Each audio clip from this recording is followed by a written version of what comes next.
ช่วยจัดการน้ำบัวย่านกูชูดบ่ได้แล้วไม่ได้กูไม่อันมึงย่านมึงจับเอาไว้บ่จับเอา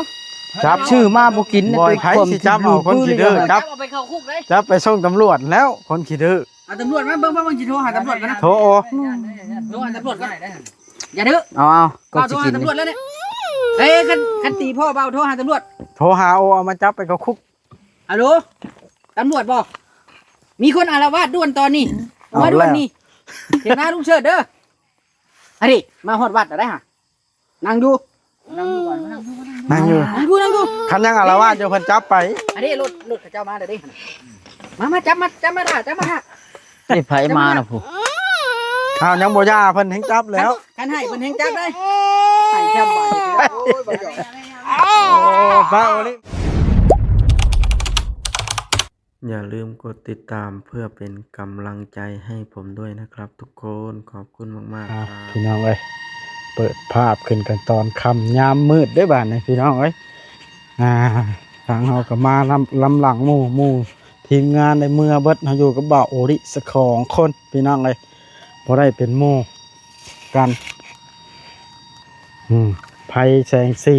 แต่เก้านี่มืดตึ๊บพี่น้องไอ้หลังจากที่เฮาซื้อแสงโซล่าเซลล์มา2 ดอกผมมีแสง2 อันนี่แหละเทือนหลังนั่นกับหลังนี้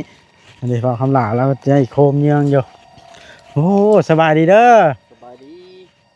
ผู้ไปตู้ผู้ไปใช้ลูกน้อยนะอ๋อต่อแต่เก้ามืดเบิดบ่แต่ข้าวข่อยบ่ซื้อเข้ามานะอ๋อแม่นได้อีกจัก2 ดอกให้หุ่งนี่เนาะเป็นซีบาทในบริเวณนี่ติดไม้ก่อนอื่น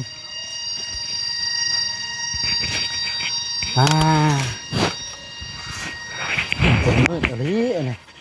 หลายคนบอกมาหามีชาวบุญกับมาปะมาโอ้ชาวบุญกับมาคือกันโดยมาหลายคนอยู่สะเนาะโดยกินข้าวยังกังเว้นมานี่ลูกมีกินกับมี โดยโอ้ผักได้หาเนาะโดย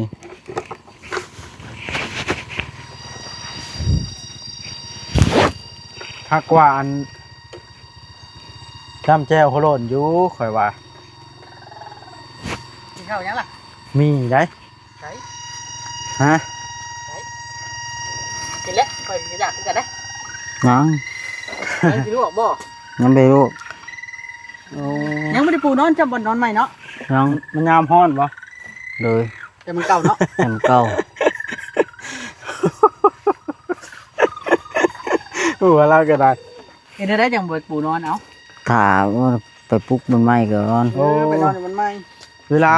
ค่ำกลางคืนจะใช้ชีวิตแบบไหนกับลูกนี่ลูกเด็กคุณบอกจะมานอนนำมันนอนรับอยู่พุ่นกระโจมลงมาพี่โจมไหมเนี่ยขนาดจะมันตกเถียงมันนอนพุ่นนอนรับขึ้นไปลินน้ำเขาล่างโอ้ยไผ่อันนี้ถามดูไผ่เนี่ยไอ้ไผ่ไอ้เราชื่ออะไรบ้ายังเห็นอ่ะบ้ายังนี่ความจำดีเนาะเด้อขนาดโบได้มีผู้ใดเอิ้นนะฮะบ้านนั้นได้ซะบ้านยังน่ะ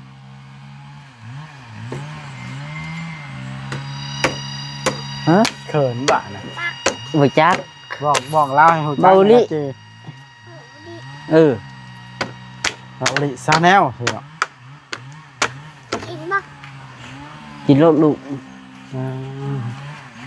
สิกินยังตอนแรงมานี่กับข้าวนี่จักมันคิดบ่ออกอยู่จักว่าสิ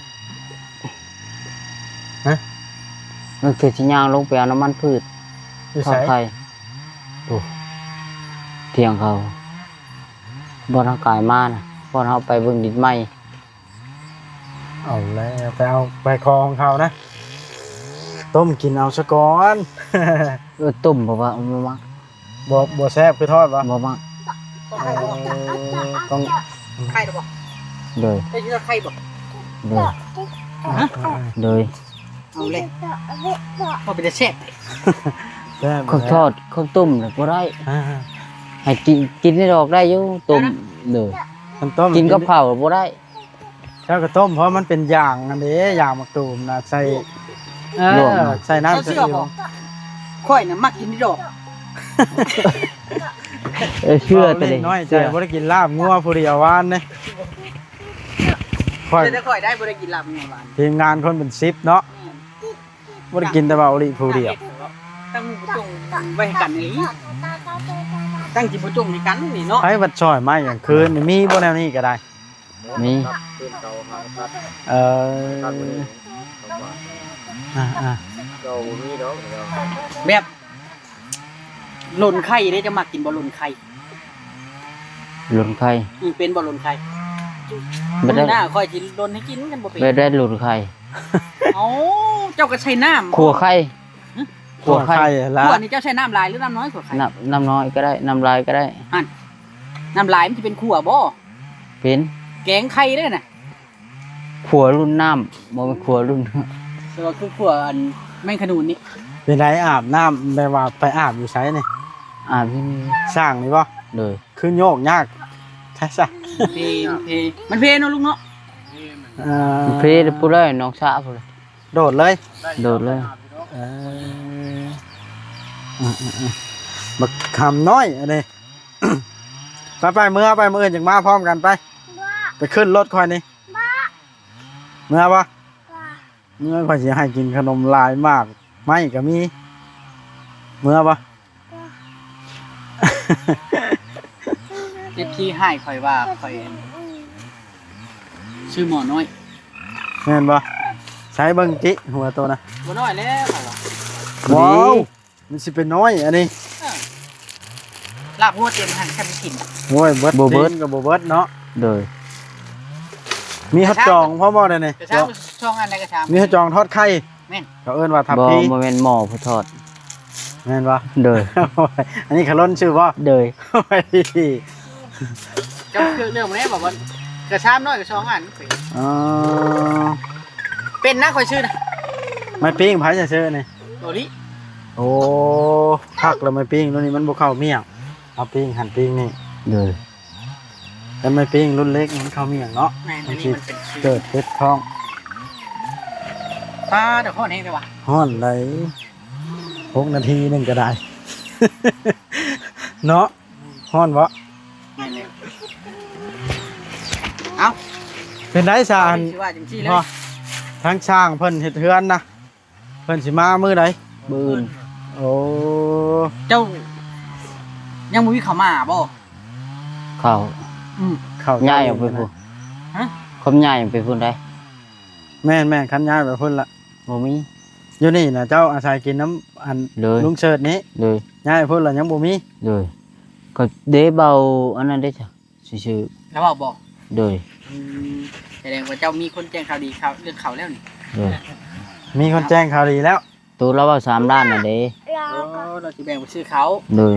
บ่าวหยังชื่อแล้วนะ บ่อย่าลืมชื่อแหละเด้ เอาเร็วจะเป็นลืมชื่อแล้วได้บ่เซนแล้วน้อย บ่แสนบ่แสน ที่ลืมแล้วเนาะคุยกัน บ่กินบ่ได้ลูกกินบ่ได้ ไปคุดเป็นหัวหญ้าน้ำกันที่นี่ เราจะโหดหลายกว่าเฮ้ยอย่าเฮ็ดแบบนี้ฮั่นแล้วบาปเลย ผิดข้อ มีภูเขามาหาคันเป็นแบบนี้ อย่าเฮ็ดแม่ เดี๋ยวไม่รู้ปล่อยเอา คันเจ้าเฮ็ดแบบนี้บ่มีภูเขามาหาบ่มีผู้แพงอีก โอ้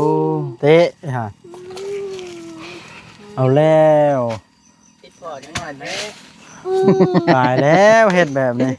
เป็นหยังล่ะเพิ่นเครียดหยังน่ะป้าก่อนเจ้าครับเพิ่น ประมาณกลางคืนแต่ว่ามีคนอาละวาด เพิ่นเครียดหยังอะนะ แล้วน้อย ฮะ แล้วอยากเข้าบ่อยาก เครียดหยังอะนะ แล้วอยากเข้าบ่ เครียดว่าจะพาไปกินบ่ได้ว่ะ คือบ่ใครจ้ะ ยังไปไข่ เออมันก็กินบ่ได้แล้วบ่ไข่เว้าสำคนป่าหลาย อันนี้ก็ได้หมอนี่เฮ้ย ต้องคอยบอกคอยสอนนะได้แล้วน้อยเลย แม่น FC คอมเมนต์คอยอยู่เรื่องน้องแม็กน้อยนี่ ได้นะ ถ้าเป็นแบบนี้บัดใหญ่สิรัดสันดานยากเพิ่นว่ารัดนิสัยยากต้องค่อย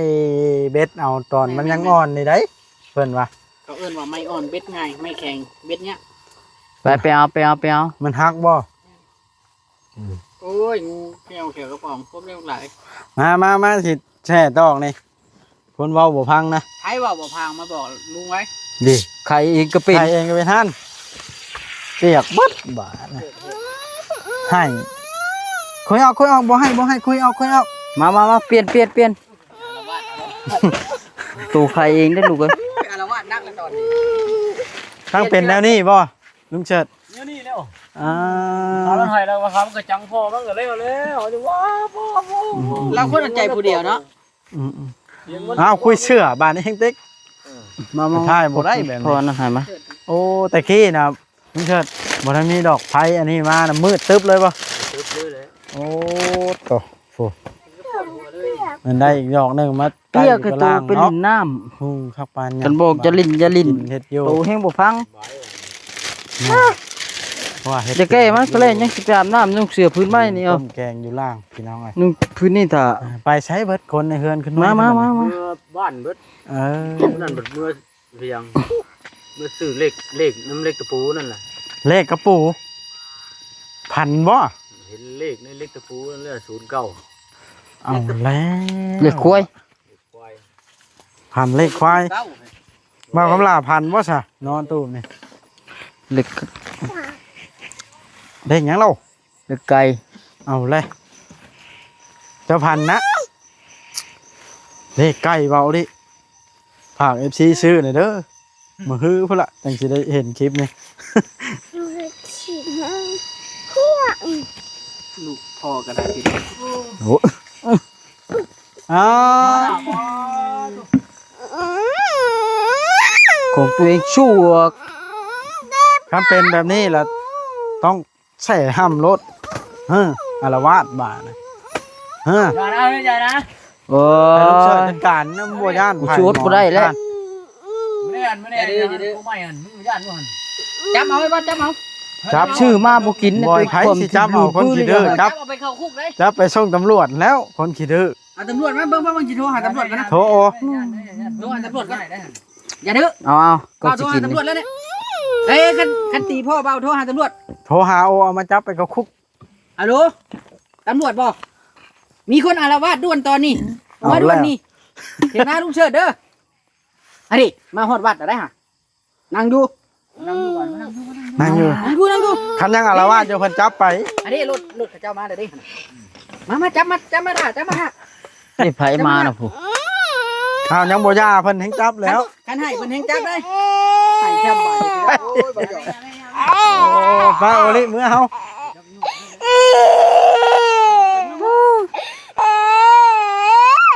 กระชันมือหน้ามือในพระยัน ส เพิ่น บายดี อยากนอนเนาะเด็กน้อยอยากนอนมันก็แบบนี้แหละ โว้ยขนาด8-9 โมงยังบ่นอน อันนี้ได้ โว้ย เบิ่งไม้ค่อยนะค่อยสิมือแล้วโมแม็กโมให้กันเว้าน้ำอันน่ะ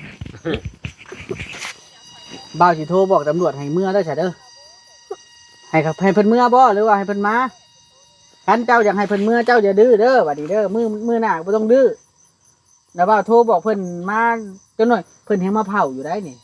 เพิ่นว่าสิให้มาบ่เพิ่นว่าคันบ่มาล่ะคันยังบ่เช้าแล้วเพิ่นสิมาตำรวจ3 คน ย่านเลย ขนาดพ่อใหญ่เรายังหยาดเจ้าเจ้าน้อยๆก็จับแขนเดียว จับใส่กับมือเนาะ แม่นแล้ว อย่าดื้อเด้อบาดนี่ เต็มขึ้น หาปากบ่ เต็มขึ้นใจก็ตึงขึ้นเอาแต่ใจ เจอไว้บอกเราเด้อฉันค่อยเอาตำรวจมาจับแท้ พ่อก็บ่แม่นแนวนี้บ่แต่อย่างน้อยหรือว่าใด มันเนี่ยบักนี่แหละ แนวพ่อมะขามต้องเป็นแนวมะขามมะเขือเป็นแนวมะเขือได้เนาะ เอาบ่เอาแนวนี้บ่เอาเด้อแนวนี้เนาะ บ่เฮ็ดเด้อโหดแบบ เอา นั้น แบบ เพิ่น นี้ ยังบ่ฮู้ข้อยก็ บ่จื้อบ่ โดย โดนเรา ครั ว่า บเขาตาผู้ใหญ่บ่ได้ คันชันเอาเมื่อก่อนบาดนี่ โดยเดินทางปลอดภัย มีแต่ว่าเรื่องหมอกกี้น้อยนี่น้องแม็กนี่เจ้าคอยรัดอย่าตามใจเกินไปเด้อ โดย คอยเห็นสภาพแล้วนี่มันจะยอมได้นี่ โอ้ยก็มันหาย คนน้อยๆต้องเฮาต้องคอยบอกคอยสอนแต่ยังน้อยถ้าใหญ่เฮาบอกให้บ่ได้ได้มาแล้วอย่างนี้บ่แม็กน้องแม็กคอยรถกระเสียวเมื่อนี่คันเด้อนี่จะเด้อซะ อขึ้นงอดแต่เจอรถออกไปทางหอมแหงมันเจอกันในช่วงกลางคืนเลย มันไม่รถใหญ่ดอกรถจักรรถหยัง ใครเยอะกันเจอรถจักรเนาะ มีรถใหญ่มา มันเจอรถจักรนี่มันให้พวกรถจักรและถอยรถใหญ่มันถอยยากอยู่แล้วมันทางหอมแหงโอเคได้สินะบายได้ไหม จะดบมือไหม บายไหม บายเพื่อนไหมบายเพื่อนไหมดบมือได้ไหม ฉันอยากขนมมื้อหน้าฉันอ้ายบ่ซื้อมาได้บ่าวบ่ซื้อมาเลย มือได้ไหม ดบได้ไหมย่อขึ้นได้มือย่อขึ้นดู นี่ ย่อขึ้น ดบ กินบ่ขนมมื้ออื่นน่ะ ดบไหมมึงบ่ดบบ่ได้อยู่นำกูดบ ไปป้าได้กำลังไปป้าได้กำลังดบมือ น้ำลายจะไปกรุงเทพป้าแล้วเนาะ ดบไหมลูกดบไหม โอ้ยเอาเพิ่นยังงอนอยู่บ่เป็นหยังเล็กน้อยค่อยเป็นค่อยไปโอเคเด้อลุงเสิร์ชเด้อขอกำลาเด้ออยู่ดีมีแฮงกลับกันโดยพี่น้องเอ้ยบาทนี่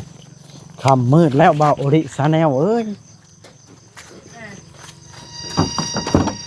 เป็นได้บ่าวโอริมีคนอาละวาดบ่ คนอะไรวะนะ คือว่าอาละวาดนักแท้มันเป็นได้ได ตกใจคนบ่พอใจนะ พอใจได้ได เฮาถ่ายดึก บ่แม่นดอก เราอยากนอนตกใจเราอยากนอน นอนเด็กน้อย เล็กน้อย แม่เบิ้ง ไป เก็บไม้ก่อนเนาะ ห้องแห้งได้เลย ชมอุทิศรถนะ จนผมเปียกเราเรียก